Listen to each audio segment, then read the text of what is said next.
17 বছর পর স্বপ্নের বিশ্বকাপ জিতেছে ভারত। যে দেশটা শত কোটি মানুষ এই ক্রিকেটকে নিয়েই স্বপ্ন দেখে, বিশ্বকাপ জিততে পারার আনন্দ তাদের কাছে যে বিশেষ কিছু সেটা প্রমাণ করার জন্য ব্যাখ্যা কিংবা বিশ্লেষণের প্রয়োজন নেই। মাঠের দর্শক কিংবা ভারতীয় ক্রিকেটের ভক্তদের উন্মাদনা ও ক্রিকেটারদের প্যাশন আর আবেগ দেখলেই সেসব প্রমাণ পাওয়া যায়। টি-20 বিশ্বকাপ জয়ী ভারতীয় দল বৃহস্পতিবার ভোরে দেশে ফিরেছে। কিছুক্ষণ বিশ্রামের পর প্রধানমন্ত্রী নরেন্দ্র মোদীর সঙ্গে দেখা করেন রোহিত কোহলিরা। সে সময় ভারতীয় ক্রিকেটারদের বেশ কিছু প্রশ্ন করেন দেশটির প্রধানমন্ত্রী।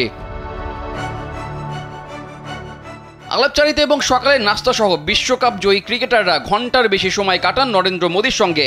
শিরোপা জয়ের পর বার্বাডোজের উইকেটের মাটি খেতে দেখা যায় ভারতীয় অধিনায়ক রোহিত শর্মাকে। একমাত্র ওয়ালটন এসি দিচ্ছে 1 বছরের রিপ্লেসমেন্ট গ্যারান্টি এবং কম্প্রেসারের 10 বছরের গ্যারান্টি। আন্তর্জাতিক ক্রিকেট সংস্থা আইসিসি তাদের সামাজিক যোগাযোগ মাধ্যমে সেই ভিডিও পোস্ট করলে মুহূর্তেই ভাইরাল হয়, যা নজরে আসে নরেন্দ্র মোদীরও। ভারতীয় এক গণমাধ্যমের দাবি, এ নিয়ে রোহিতকে প্রশ্ন করেন প্রধানমন্ত্রী, জানতে চান মাটি খেতে কেমন লাগে।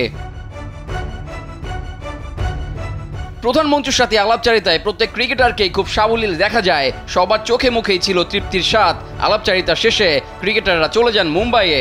ভারতীয় ক্রিকেট কন্ট্রোল বোর্ডের বিসিসিআই পক্ষ থেকে ওয়াংখেড়ে স্টেডিয়ামে আয়োজন করা হয় বিজয় সংবর্ধনার। সেখানেই যান রোহিত কোহলিরা। বিশ্বকাপ জেতার পরই মাটিতে লুটিয়ে পড়েন ভারতের ক্যাপ্টেন রোহিত শর্মা। প্রায় প্রত্যেকটা ক্রিকেটারের চোখেই সেদিন ছিল আনন্দ অশ্রু। আবেগে এতটাই আপ্লুত ছিলেন রোহিত যে পিচের 2 দণ্ড মাটিও খেয়ে ফেলেছিলেন তিনি। বৈরী আবহাওয়ার জন্য বিশ্বকাপ শেষ করেই সাথে সাথে দেশে ফিরতে পারেনি টিম ইন্ডিয়া। প্রায় 104 ঘন্টা পর ভারতে পৌঁছেছে তারা। এয়ারপোর্ট থেকেই শুরু হয় জয়ের উন্মাদনা। নেচে গিয়ে ক্রিকেটাররাই বাঁধিয়ে ফেলেন হুলস্থুল।